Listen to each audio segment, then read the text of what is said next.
Good morning. My name is Annette Allen. I am a business development specialist with Manitoba Agriculture's Value Added branch. It is my pleasure to welcome you today to the Essential Skills to Build Your Business series, hosted by Manitoba Agriculture and the Manitoba Women's Enterprise Centre. I would like to start this webinar today with a land acknowledgement. We recognize that Manitoba is on the treaty territories and ancestral lands of the Anishinaabe, Anishinaabe, Dakota Oyate, the Nessalin, and the Hethouk peoples. We acknowledge Manitoba is located on the homeland of the Red River Métis. We acknowledge Northern Manitoba includes lands that were and are the ancestral lands of the Inuit. We respect the spirit and intent of treaties and treaty making and remain committed to working in partnership with First Nations, Inuit, and Métis people in the spirit of truth, reconciliation, and collaboration. It is my pleasure today to introduce Jessica Dumas with Speaking Up Speaker Training. Jessica Dumas is a professional speaker, coach, and the host of the Confidence and Communication podcast. She is a powerful role model and advocate for women's empowerment, leading others to overcome challenges by developing personal strengths, vision, and self-confidence.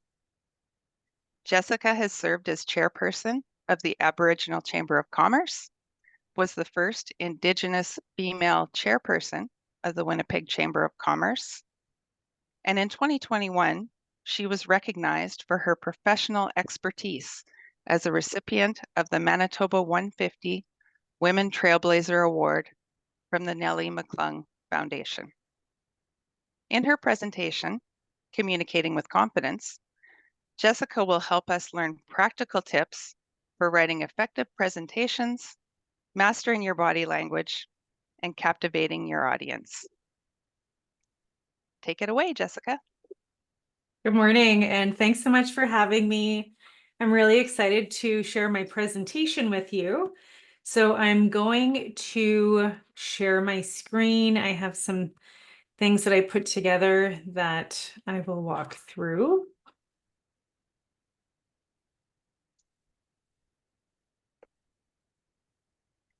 All right. And we will get going. So thanks again for having me.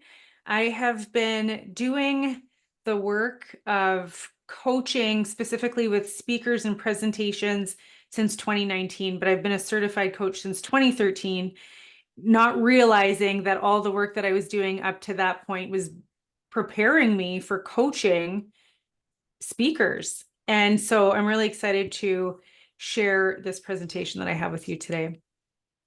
Communicating with confidence. All right, so as was shared in the introduction, we're going to talk a little bit about body language. Some of this is actually for a different presentation that I didn't edit, but we have about less than an hour left together. So just a little bit about me. I am the host of a podcast, the Confidence and Communication Podcast. And last I checked, it was in the top 5% of podcasts worldwide. And there are some episodes in there that I hope that you will visit. Many are about presentations, about speaking with confidence. This is something that I'm really passionate about. And so I try to share as much of that information as possible. But you can also find me on NCIFM Thursdays at 1 p.m. The work that I do is ultimately to help entrepreneurs feel confident using their voice to take up space. And so that's what I want to touch base with on this presentation in our time together.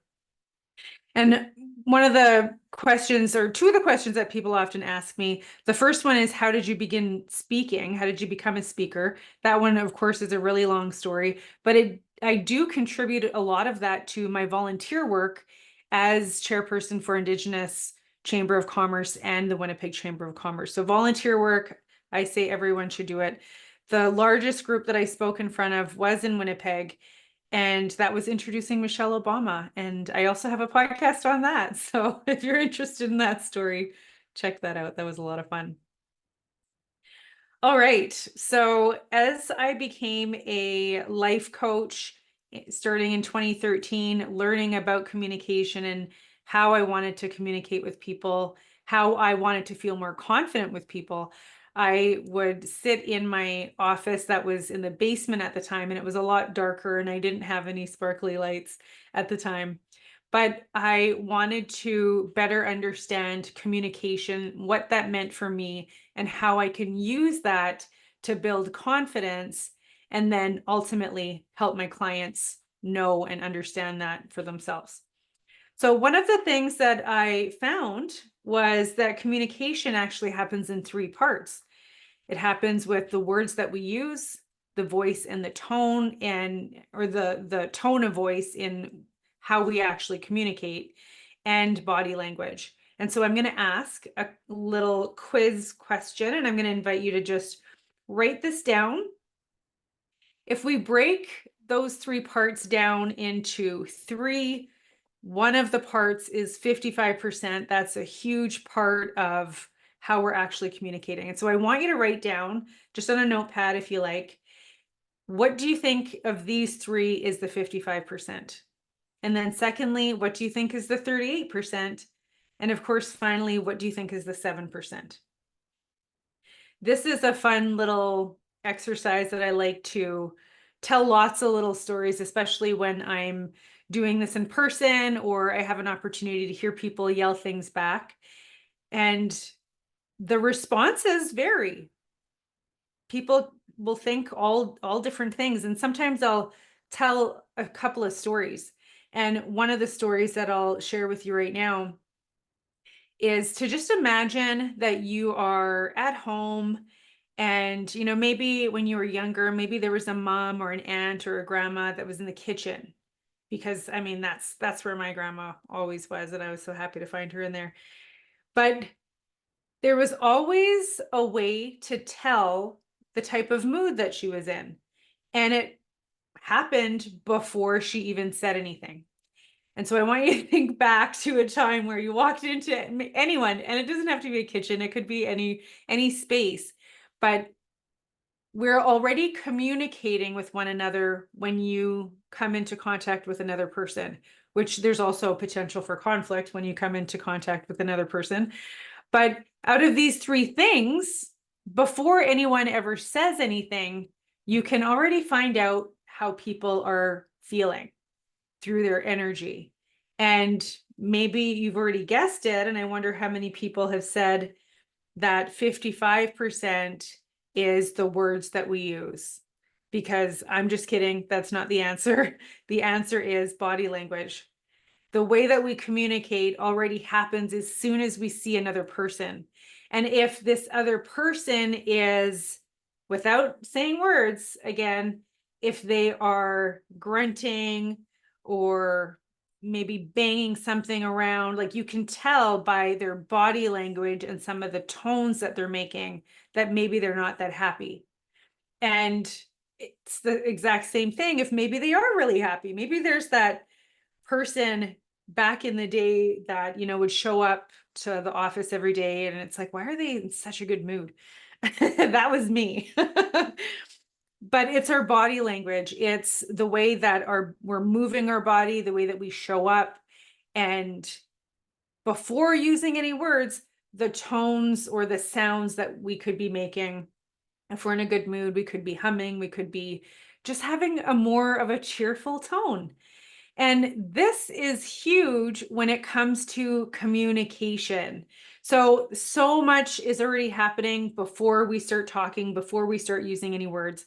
And this this is so huge. So I hope that if there's anything that you take from this presentation, that you take this, that as soon as your body is in the same room or in visual, and not even always visual, because the tone, right, can be huge.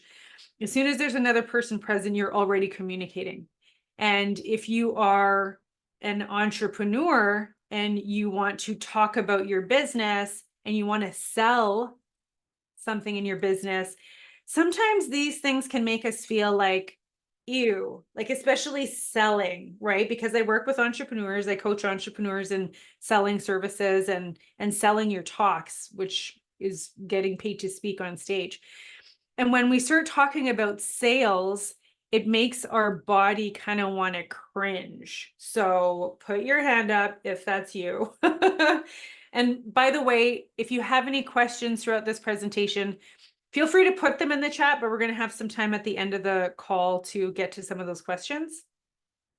Because I'd really love to hear your thoughts and your questions on it. But that is something that I have found after working with entrepreneurs for all of these years. And so when it comes to communicating in your business, showing up in person, networking, meeting with clients, selling your service, or showing up online, your body language is huge. And it's up to us to start recognizing, what does it look like when we see others? What are they doing? And clearly we know we don't want to walk into meetings. We don't want to walk into spaces where people are looking at their phones. So we're going to know, okay, that's body language, that's communicating. And we don't want to be seen as doing that. We don't want to walk into a conference room or a luncheon or a space where there's other people where we could potentially be showing up really confident to talk about our service, talk about our business. And we don't want to be one of those people that are going to hide at the back of the room. Or again, put your hand up if you've ever looked through the door and zoomed around the room to say, okay, who do I know so I can go and stand with that person? Because standing confidently on my own can feel really icky, and I don't want to do that. So what I'm encouraging you to do right now is to just recognize your body language, how you're showing up, because that's going to set the standard and set the base to how you are going to show up in the way that you're going to communicate. And also recognizing there might be things in your body language that you don't even realize are coming across in a negative way, in a way that people might say, oh, they look uncomfortable. They look like they don't want to be here. They look like they don't want to talk to anyone. All of that is on us individually. We need to keep an eye out for ourselves. But one of the ways that we can do that is recognizing the way we see others show up. When you're walking anywhere, you're going anywhere, this is a practice for all the time, is how are we seeing other people, and do we do that? Is there a stronger way that we can show up more confidently where we are not crossing our arms, having our head down in our phone, or hiding at the back of the room? So a few of those things to consider. Your body language in the way that we communicate is number one. That's huge. The tone and how you speak. So using your voice, speaking loud and clearly. And if you're someone who is really a quiet talker, then there's like, it's up to you to practice. How can you project your voice? And some of the ways that you can do that is by exhaling when you start to talk, as opposed to taking in a deep breath and then trying to talk, because then what happens is you're focusing too much on keeping the air in your stomach, and then your voice goes really high, and it just doesn't make any sense. So it's up to you to practice. How can I come into a space and say confidently, hello, or my name is, and actually we're going to talk about introductions next, because that's the next big thing that I talk to entrepreneurs about. Wrapping up this section, I want you to notice, again, like I just want to highlight and point out that the words that we use are only 7% of the way that we communicate. And when you think about the grand vision of how we communicate, we would think that it's all words, how we communicate, or presentation, what we're going to say, all of that stuff has to do with the words, but it actually doesn't. And words are important, and we're going to get to that. But I want you to really emphasize your body language and how you're coming across first, because it was Maya Angelou that said, people will not always remember what you said, but they will remember how you made them feel. And many of you probably have had amazing interactions with really incredible people. And I know that one of the ways that I receive information, my brain is going to automatically start to decide what does it mean. So I will often forget the words that people said to me, but I will remember this is what they made me feel. This is what I learned. This is what I remember. And all of that came through body language and tone of voice and the way the relationship came together. So don't worry so much about, I don't know what to say, even though we are going to talk about that anyway. So any questions on that, please put them in the chat and we will get to it at the end of this presentation. So the next point that I want to quickly make is we're going to talk about introductions right away. And I want to talk about the way that we talk about our business. And this is going to be helpful for you if you're writing a presentation, if you're preparing a presentation to speak to an audience, or even if you're just looking for what kind of information am I going to share if I'm going to a networking event. And like, I have so many things that I want to talk about. I have so many things that I'm involved in. And I have so many things, like, I don't know where to start. And I tell all of my clients, and I still use this as of today. And the idea is to just use the magic rule of 3. So this is just a guide. Once you become really good at knowing what you're talking about, then it becomes much easier. But when you are first starting in an area of, how do I say this more clearly? How do I say this more effectively? How do I say this in the quickest, most easiest way that it will be received? Then this is what you use, is the magic rule of 3. And we use the magic rule of 3 because this is already the way that our brains are familiar with taking in information. We use titles, we use instructions here at the bottom, thoughts, facts, rules. Everything that we do is in groups of 3s. And so there are the 3 blind mice, the ABC, 1, 2, 3. Like, the way that we talk is always in chunks of 3s. So our brains are already used to it. And so I want to invite you to take advantage of that when you're talking about any presentation or your introduction, which we're going to do next. We're just going to think about 3 things. What are the top 3 things? And one of the questions that I like to ask my entrepreneurs when they come to work with me is, what do you want to be known for? Because you might have a really amazing company and you might have a lot of really amazing products. But what are the top 3 things? So what do you want to be known for? And then if it's more than one, maximum of 3, what are the top 3 things that you want to be known for? Whether that's your items, your service, your price, something like that. So that's the magic rule of 3. But the first thing that we'll talk about, and I want to invite you to write these things down, your rock star introduction. So if you were going on, I don't even know if Oprah Winfrey has a show anymore. I was going to say, if you're going on Oprah Winfrey, let's say you're going on Speaking Up with Jessica Dumas on NCIFM, you're going to be on the radio show, and this is the introduction that you want to use so that people know you. What do you want to be known for? So that's a really important question. And it's about simplifying, especially when we're talking about network and selling our services, because we might have a lot of titles, right? For many years, right? Lots of volunteer titles. I'm mom, I'm this, I'm that, I'm so many things. I'm speaker, coach, podcast host, all of the things. But I'm not going to go out and introduce myself as all of those things all of the time. So depending on the area that I'm going, if I'm going to a networking event or I'm going to do a certain presentation, what do I want to be known for in that capacity, if that's the case that you have so many different hats? So who are you? What do you want to be known for? That's the question that I want you to write down, is what do you want to be known for? And you got to summarize it. Like, we just have to choose. We have to know that if we don't add something to our introduction or our presentation, that's okay. It doesn't mean that we can't claim that work. It doesn't mean that we can't be amazing at that thing. It's just for the sake of this introduction or presentation, I want to be known for this at the time.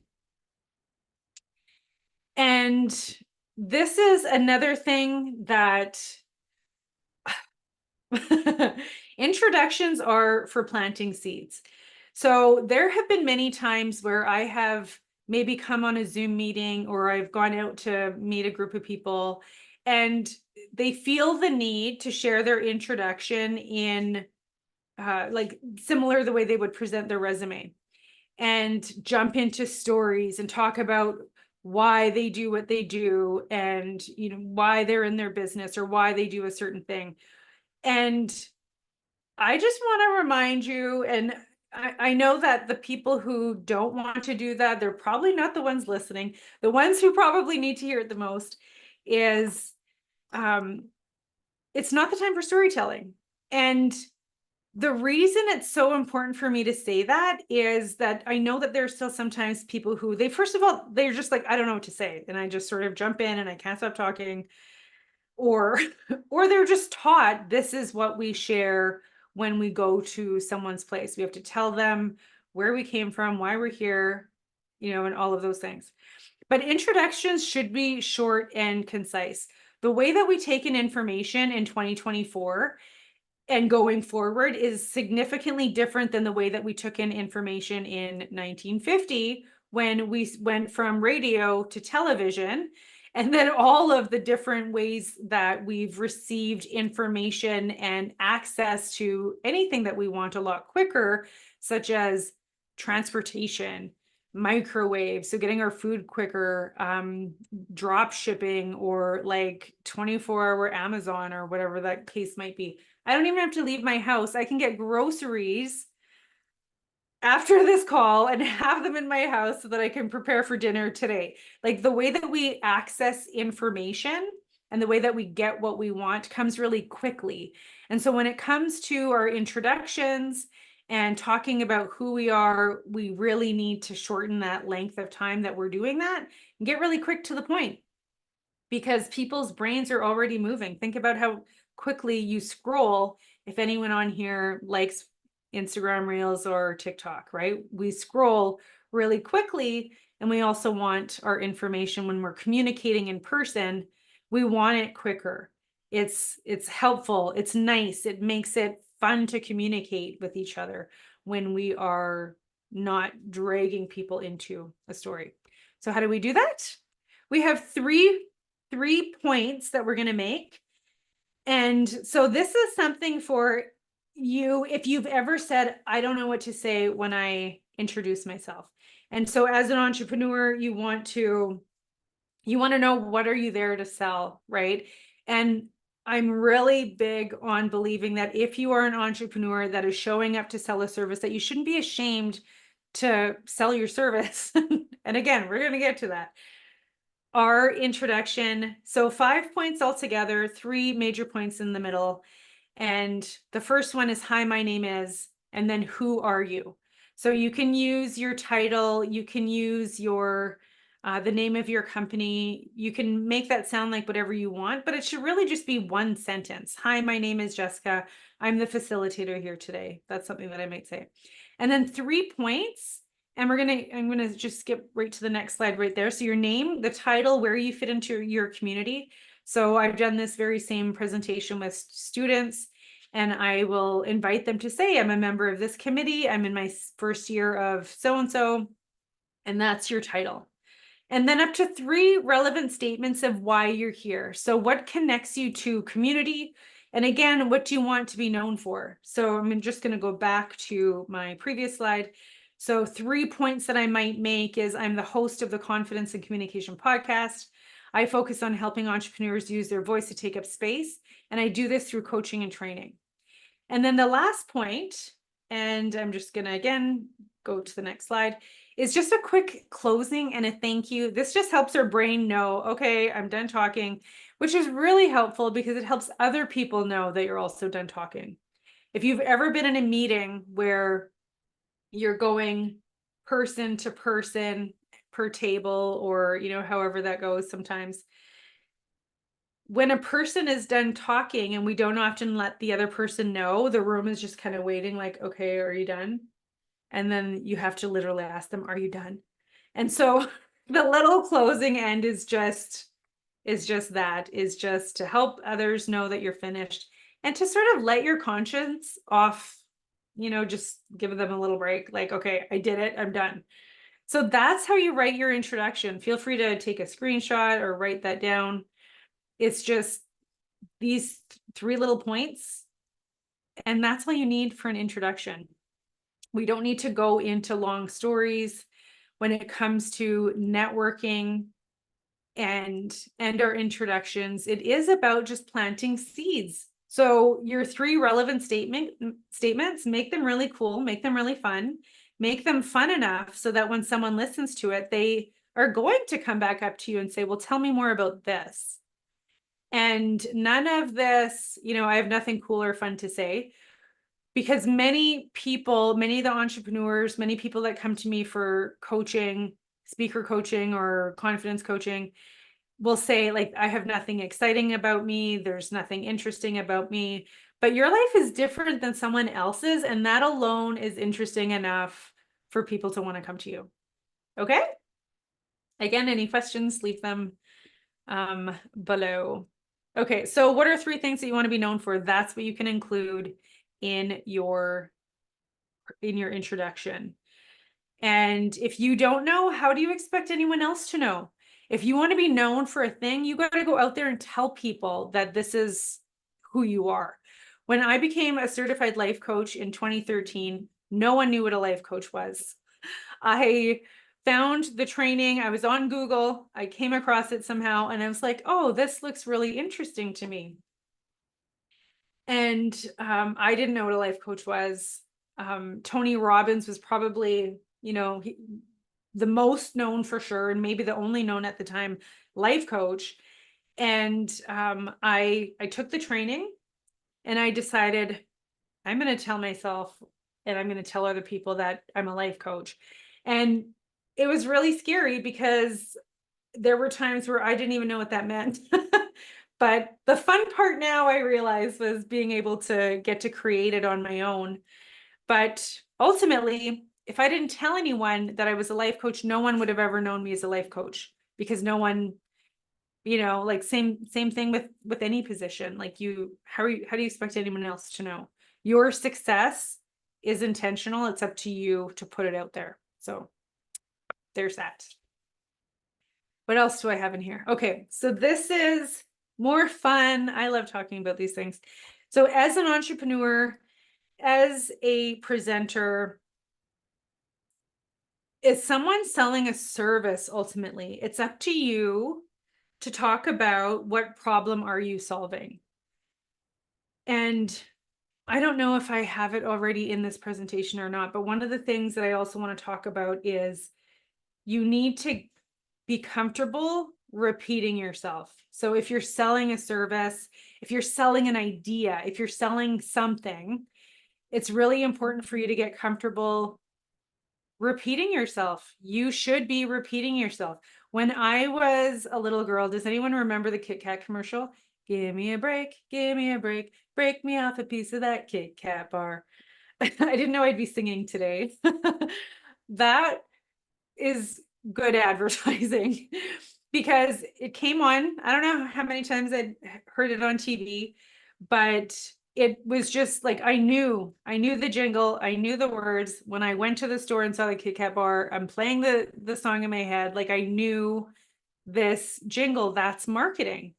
But if Kit Kat didn't show up every day when I was watching cartoons to play that commercial over and over and over and over and over and over, I probably would not remember it. And that's what marketing is about.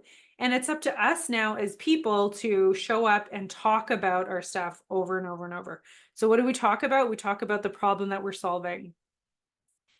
And so I want you to write this down, and I'm going to give you these three prompts. I'm going to walk you through what exactly that means. But this is how you get really good at what it is that you're selling. And this is also how you get really good at communicating with your clients the problem that you're solving. So I know, as a speaker coach and a confidence coach, I coach entrepreneurs. So I'm coaching people who are selling their own services and ideas. And so I know the mindset that happens around that. I know the challenges that they're having. And so I'm solving the problem of the fear of showing up, the fear of not knowing what to say, the fear of feeling like you're going to be judged, and some other business components. So I know the problem that I'm solving, and how I get super, super clear on that. Let me just make sure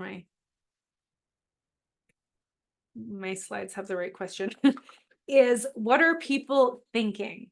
And another way, okay, so I'm just going to move to this slide, which is just adding what are people's fears, pains, and goals. So what is the problem that you're solving?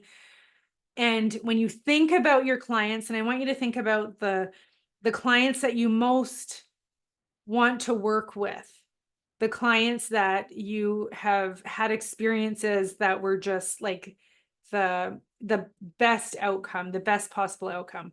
What are people's fears, pains, and goals? And so I'll walk through this in my scenario. I know that, and I'll talk about showing up on Instagram as an example, or just online videos and this sort of stuff. People's fears are they don't like the way they look, they don't like their background. I get that all the time. They're afraid that they're going to say something wrong, they're going to be judged, they're afraid they don't have all the answers. So that's what people's fears are. I know my ideal client's fears, so that's something you need to know. And what are your clients' pains? So, what are they currently doing that is preventing them from getting to the goal? And I know that many of the pains my clients are going through is they want to show up online. Many of them want to start a podcast, many of them want to start YouTube channels. But the pain is I feel I feel stuck. I feel like I have all of these ideas, and I'll even sit and come up with these creative things, but I'm not taking action. So that's the pain that they're feeling, is that um, there's a word that I was trying to say, I can't come up with it. That paralyzing fear of I record and then I don't post it, or I record it and then something happens and I accidentally delete it, and I feel like this could have been prevented. So they're, coming into they're getting in their own way. And so that's their pains. But then ultimately their goals is they have great ideas. They want people to hear their ideas. They will see people online or in person talking about this problem, and they want to be confident enough to say, hey, I can help you. But they have all of this fear and this paralyzing non-action that's holding them back. And that's what they ultimately want to do. So further to that, and this is a big one, this page, I'll invite you, like, take a screenshot of this one. This is one of my favorite things that I love talking about with my clients. And so what are people thinking, feeling, and doing in each of those capacities? So people's fears, what are they thinking? They're thinking that I can't do this. This is meant for other people. Other people are better at this than I am. I can't learn anything new anymore. That sort of level. That's what they're thinking. What are people feeling? They're feeling like I should be further along. I see that other person doing that. I can do that, but why aren't I doing it? I feel like I'm failing, and not even like recognizing how far they've come and how much they have to offer in their business. And what are people doing? People are talking a lot of talk and not taking the action. But they're beating up on themselves, and they are watching others, and instead of doing the action, they're just sitting back and taking in content. So that is how you talk about what problem are you solving. Because when you can talk about all of these 6 areas of fear, well, fears, pains, goals, in each of them, what are people thinking, feeling, and doing? So you could technically make a matrix of 9, and talk about at every stage, what are people thinking, feeling, and doing. And the more that you talk about the problem that you're solving, that's how you get people going, oh, I get it, because, oh, I feel that too. It sounds like she's in my head. Like, I know exactly what she's talking about, and what do I do about this? So when you talk about the problem that people are solving, you talk about it over and over and over. That's how people start to learn that you know what you're talking about. It helps you feel confident in knowing I know exactly how to talk about this because I've practiced it. You practice it over and over again. And you just have to come up with three responses for each, right? The magic three, just three things. And this is how you decide, I want to be known for this. This is the problem I'm solving. This is how I'm responding to people's fears, pains, and goals. And what are people thinking, feeling, and doing? So clear as mud. Let me know in the chat or any questions that you have after the presentation. I'd love to chat about it. But please take some time, write down these questions, and get really clear on what problem that you're solving, because this is how you are going to talk about your business in a way that's going to get people's attention. And when you talk about these things, the problem that you're solving, then people will see themselves and feel themselves already in your business. And so all you have to do is talk about all those different angles of the problem that you're solving, and people will just come to you. People will just say, "Hey, can you tell me more about this?"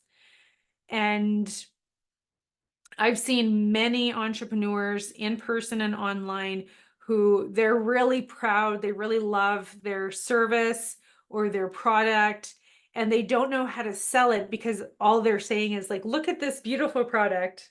Isn't this a beautiful product? Look at this beautiful product.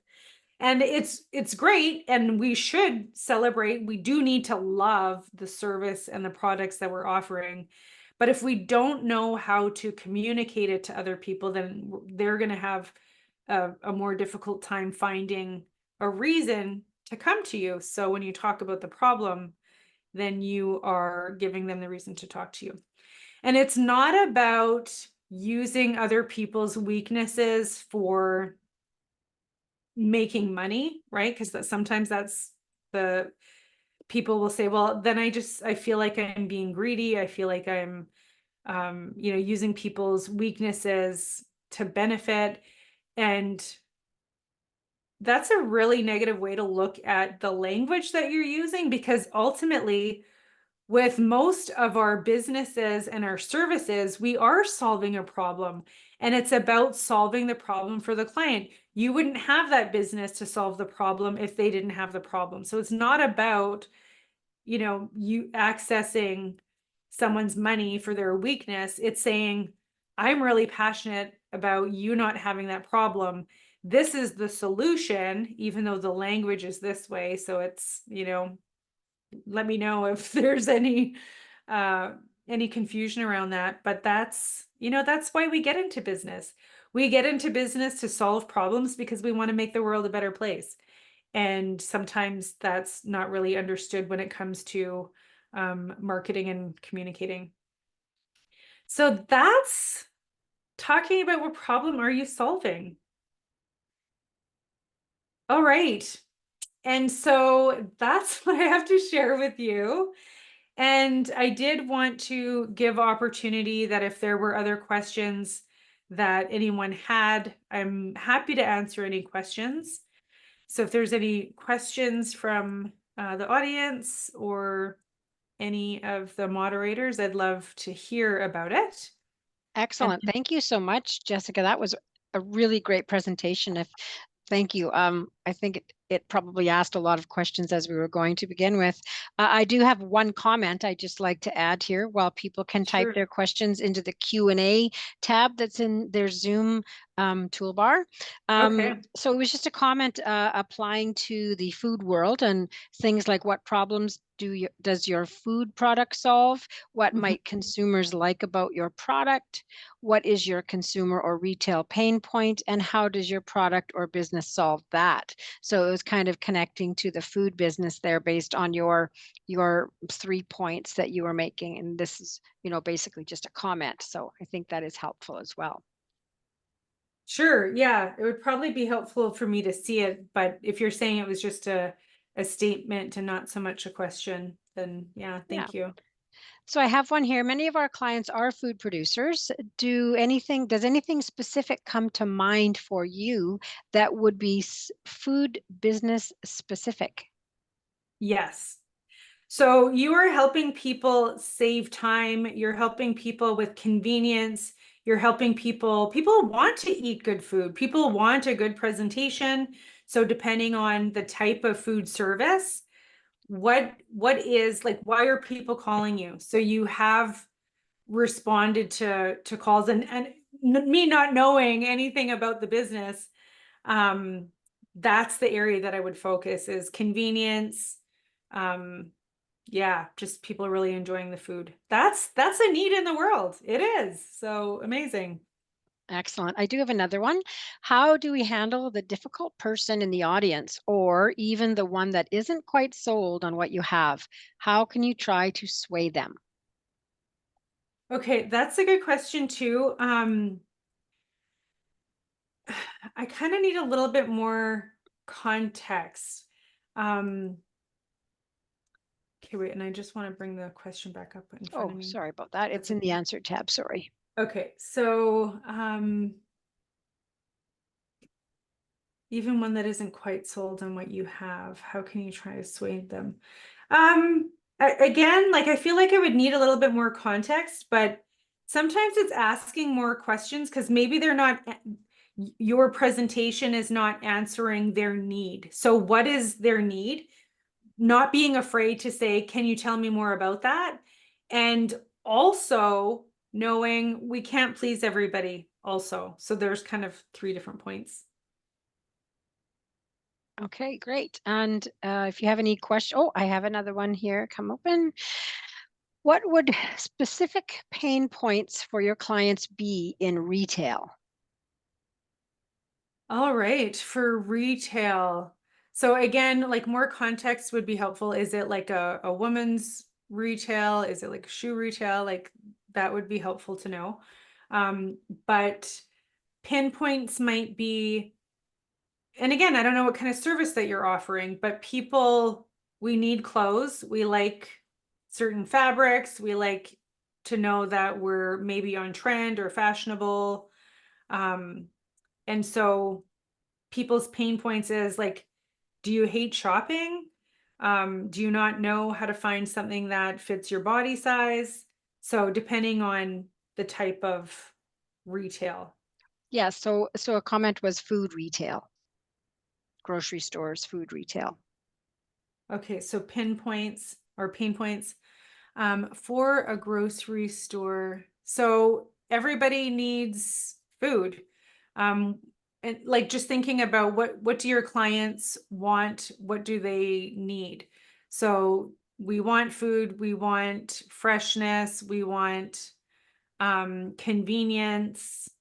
So it's really like digging into market research of who are your existing clients and what are the challenges that they're having.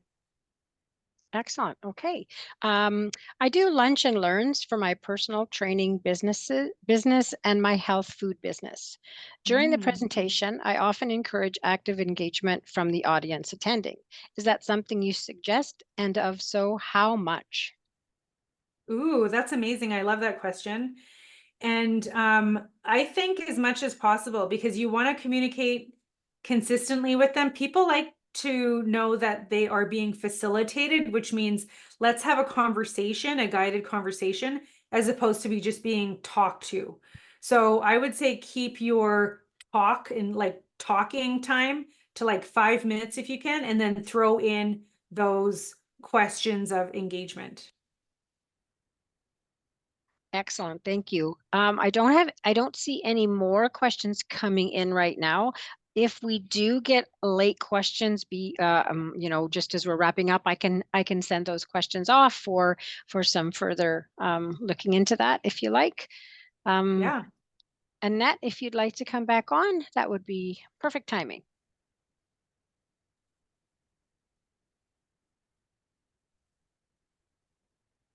Oh, I've got a quick one here. Do you ever suggest giving prizes away?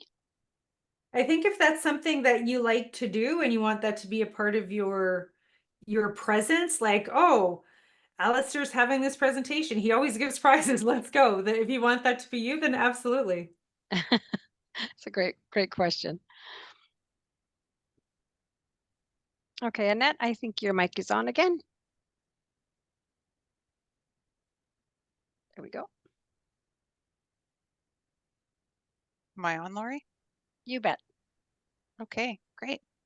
Well, thank you for an excellent presentation, Jessica, and for preparing the foundation for the rest of our series.